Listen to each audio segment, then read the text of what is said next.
Welcome to the Action Network studio in New York City. I'm Maria Marino, and this is Green Dot Daily. We come to you live every weekday at 3 Eastern on the Action Network YouTube channel and the Action app. Coming up on the show today are the Warriors primed for a Game 2 revival. We'll get into that. We'll also get you in the American League Cy Young. We will preview NHL playoff games tonight, and plenty of picks, of course, will be sprinkled along the way. But we do have to start with a news story in the world of sports betting. And for that, we bring in Darren Rovell. Darren, good to see you. So there was a headline today that the head baseball coach at Alabama, Brad Bohannon, has been fired. Can you explain why this may be linked to sports betting? Well, Maria, I got to tell you, when I started covering this last Friday, I had no inkling that this would be the result.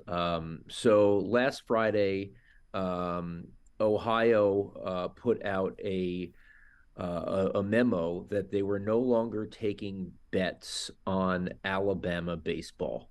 A strange thing to say because baseball, college baseball, usually has limits of $300 to $500. And you'd have to think that in order for a gaming board to say that they're no longer taking bets on it, something big must have happened. That led the reporting to get to that there were two bets that were made at Great American Ballpark, the Reds Stadium. One was a money line and one was a parlay. This was given to us by the chairman of the Louisiana Gaming Board, Ronnie Johns, who probably talked out of turn there, but that there were those two bets, and that's why they decided to halt it.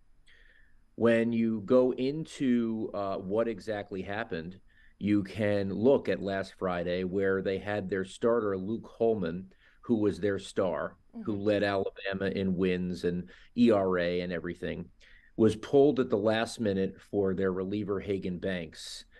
And so there was that type of move that would then potentially give someone an advantage. We don't know how. And it was U.S. Integrity, which monitors all this, that decided to report to their sports books. In this case, it was BetMGM, that there was enough of peculiar gambling activity. Now, one more note here, which is very interesting. LSU, which was playing Alabama, was a minus 245 favorite. They're basically the number one team in the country. They're the two best players in the country. They're going to be drafted 1 and 2. They won the game 8-6, which just goes to show you that inside information, which is not illegal, came pretty close to not helping this better, just as a side note. But this morning, the fact that Brad Bohannon was then fired, we don't know exactly. There's a lawsuit from one of the ex-players that's out there, so he wasn't exactly in complete good standing with Alabama going into this. But potentially there's something here. Alabama did not admit to anything about what their investigation reported.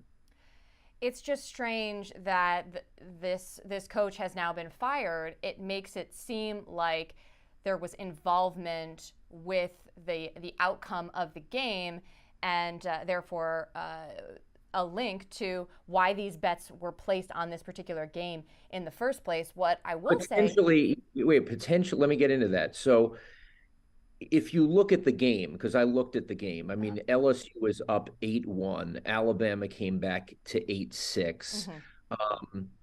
I don't know if it's a coaching thing that happened in the game. Normally, what would happen here is that, and I'm not saying this is what happened, but normally instead of the affecting of the game, it's the simple, this guy's pitching, this guy's not pitching. And that information could have been conveyed by Bohannon, not directly to a gambler, but to someone potentially. And so I would say that's more likely, that it was the information in the beginning of the game rather than doing something in the game to cause a guaranteed result. I really appreciate that clarification. Thank you for that.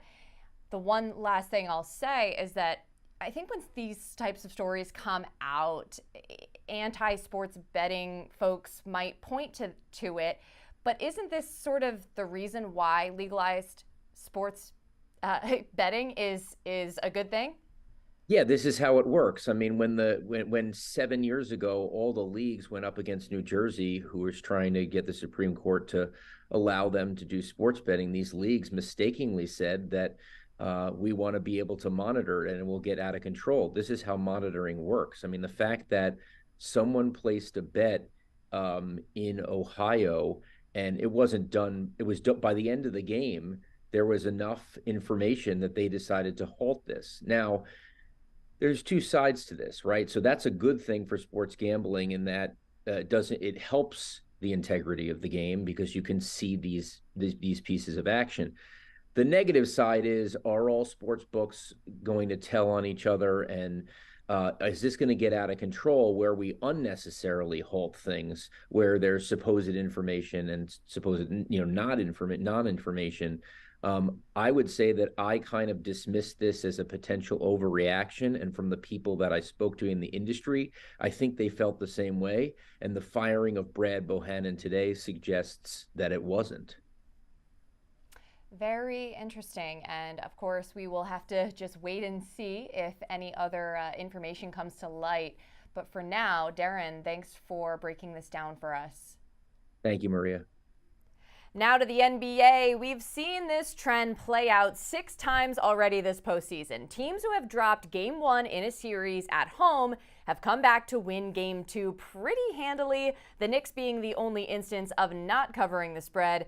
The next team to be in this position will be the Warriors tonight in game 2 versus the Lakers. As we say hello to Action Network writer Brandon Anderson. Brandon, I listened to the Buckets podcast earlier this morning, I have to say. I heard you like the Warriors minus the points. Is that trend that we've been talking about a big reason why? Yeah, that's really the main reason why. It's not even necessarily a matchup thing. I gotta be honest, I'm a little worried about some of the matchup stuff for the Warriors going forward in the series. But yeah, game 2, these teams that are coming, they're still at home, they're down 0-1. That road team, the whole thing is just get one of those first 2, right? Just go there. You got 2 games, steal 1, and then get home and get safe. So I think that's the spot for the Lakers. This is very much a spot play here. You saw the graphic. Teams this season that are the home team in that 0-1 spot are winning by 16.2 points a game. They have now won outright 15 straight times, going back obviously past this postseason. And look, I think it fits the spot really well. We saw Anthony Davis play 44 minutes in game 1. He was dragging at the end of the game. He could barely move, get up and down the court. LeBron played 40. The Lakers basically played a 6-man rotation. They were the team that looked tired, not the team coming off of game 7, but I think that was by design. I think that was the Lakers saying, you know what? It's right here. Let's go get it. Let's steal the game. We saw this team, the Lakers, steal game 1 on the road in Memphis 1 round ago. They got down 30-19 after the first quarter in game 2.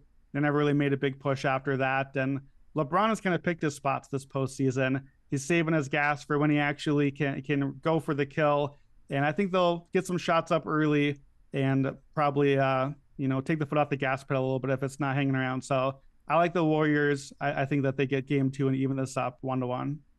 And you mentioned the average margin of victory. So you are comfortable laying the 6.5, although there's been a little bit of line movement, probably about what you normally expect to see. Yeah, I think so. I grabbed it 4.5 on the open. 6.5 is still fine.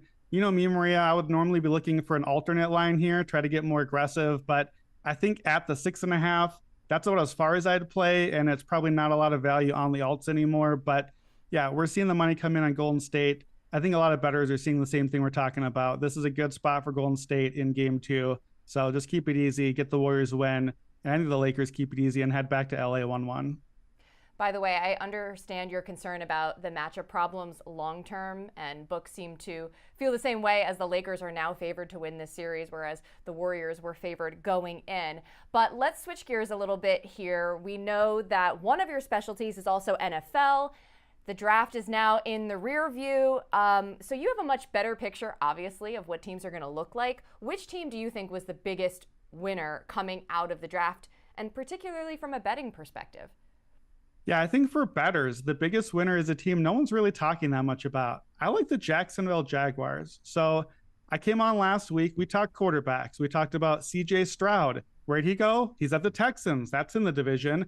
Talked about Anthony Richardson. He's in the division now too. He's at the Colts. Talked about Will Levis, not a guy that I love, but he was supposed to be a high pick.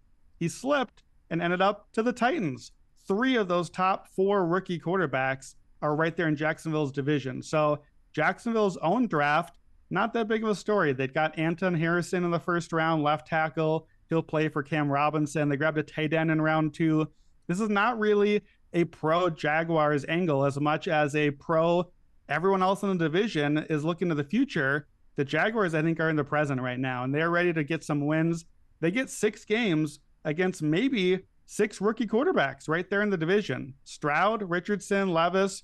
We don't know how quickly all those guys will play, but Trevor Lawrence, not a rookie anymore. Trevor Lawrence is the goods. They were top 12 offense and special teams last year. Doug Peterson has them playing super well.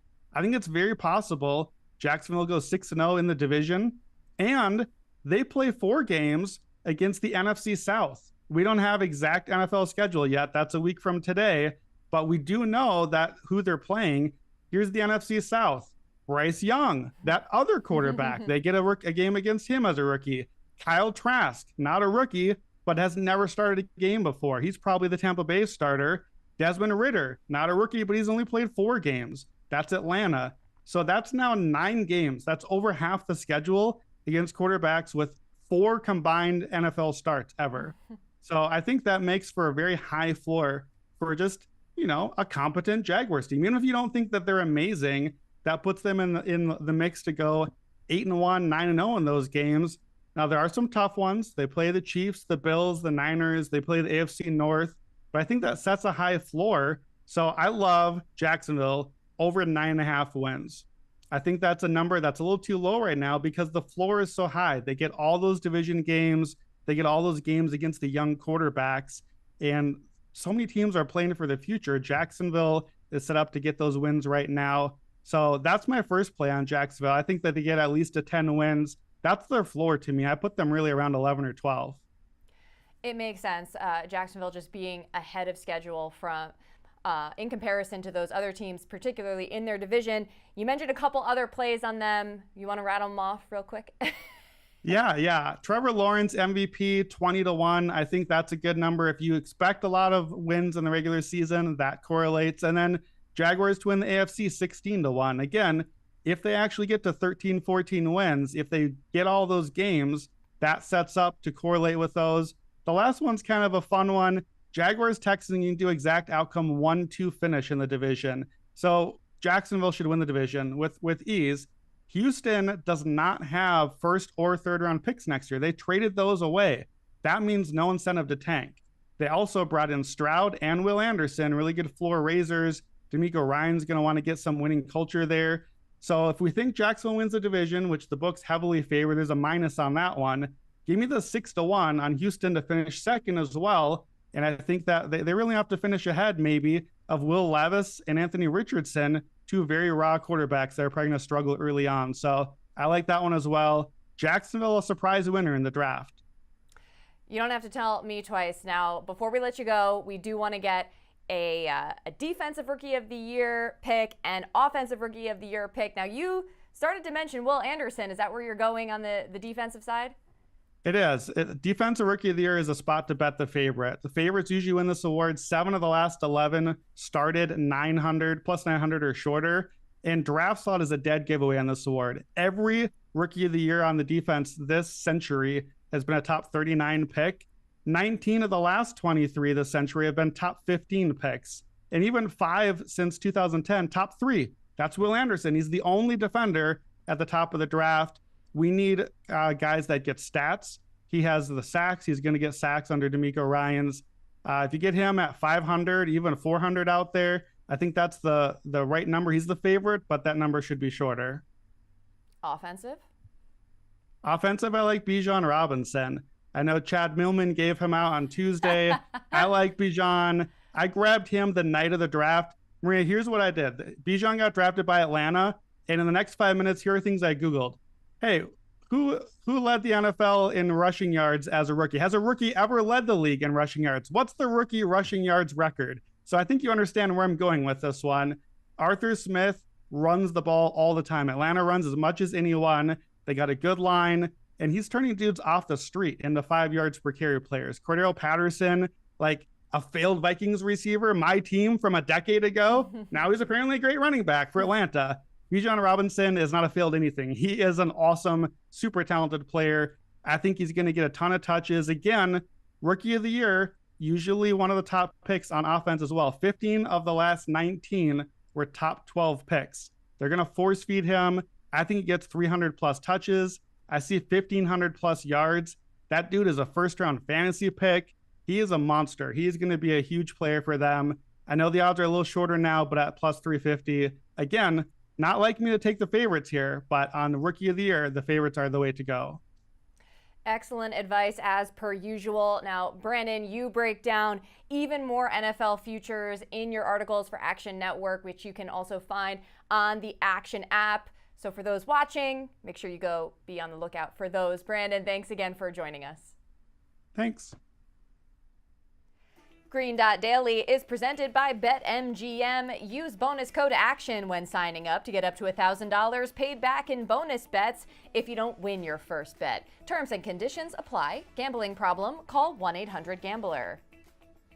To MLB, check out the latest odds leaders to win the AL Cy Young Award. Garrett Cole tops the list at plus 250, followed by Shohei Ohtani at plus 400, Shane McClanahan at plus 700, Kevin Gausman, Luis Castillo, and Jacob deGrom round out the top 6. Our MLB expert Anthony Dabbundo joins us now. Who has emerged for you as a potential candidate for this award? Yeah, I think the most improved pitcher maybe in all of baseball from last year to this year is Joe Ryan of the Twins. Last year, he was a rookie, had an excellent season relatively, but his fastball wasn't all that impressive. He relied a lot on deception to get by, didn't really have a third pitch that really was effective behind his fastball and slider, but he's really developed this year a splitter, which has helped him get lefties out.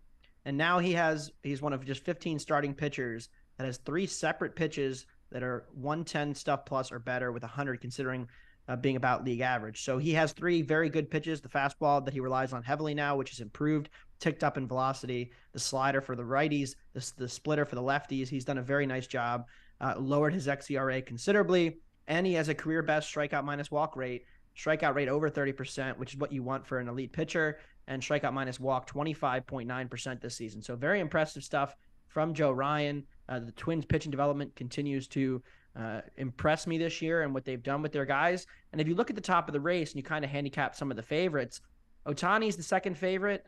The problem for Ohtani is going to be, 1, he could get traded at the deadline, or 2, I think if he wins the MVP, which he's the overwhelming favorite to do, I don't see voters giving him both the MVP and the Cy Young. They'll look to spread the love a little bit.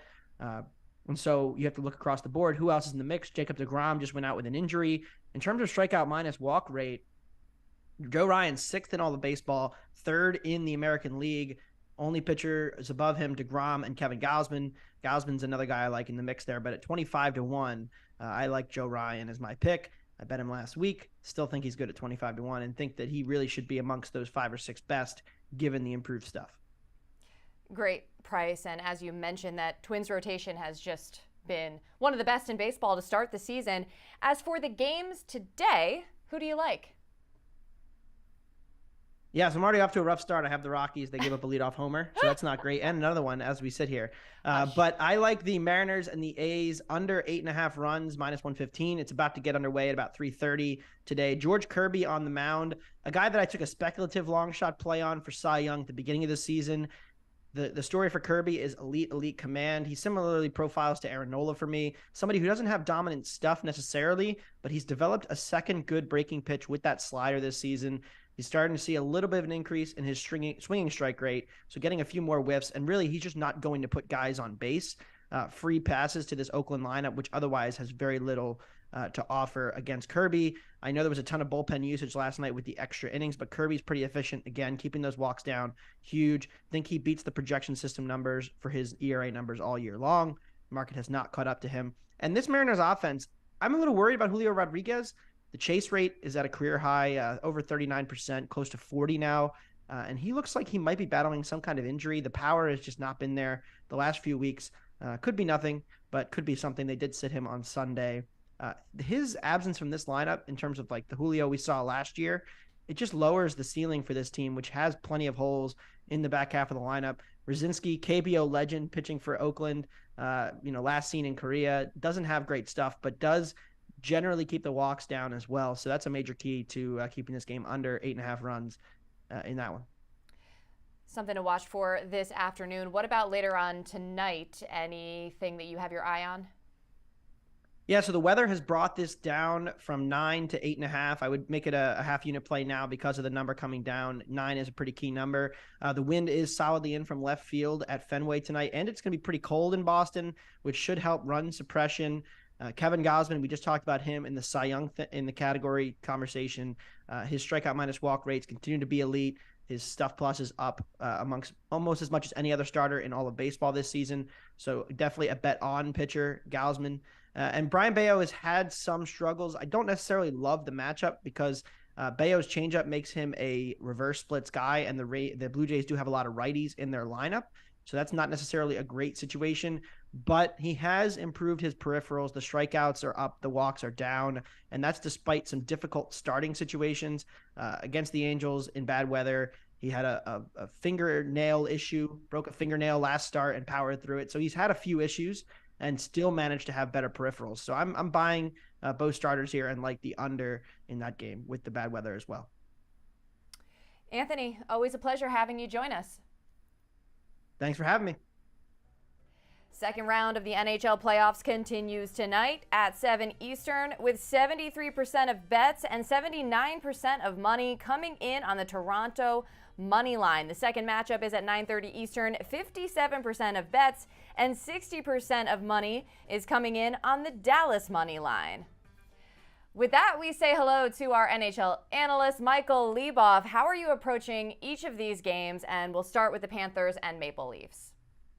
Yeah, I'm a little surprised with the line. I thought Florida was pretty good. I mean, the Leafs were all right in their losing effort. I think they could make an argument with a couple bounces or better finishing. They were the better team, but Florida was the underdog. I thought they played that role really well, and I am a little surprised that this line keeps growing towards Toronto. I know you guys just showed that split. I thought maybe it'd be a little bit closer because the Panthers I thought showed pretty well, but instead of backing the money line here, I think that this series throughout the course, however long it lasts, is going to be pretty back and forth, and there's going to be some chaos and a lot of scoring, and I think that correlates pretty well with looking for some same game parlays, like to build some lottery tickets, whether it's a anytime goal scorer or points props, however you want to do it.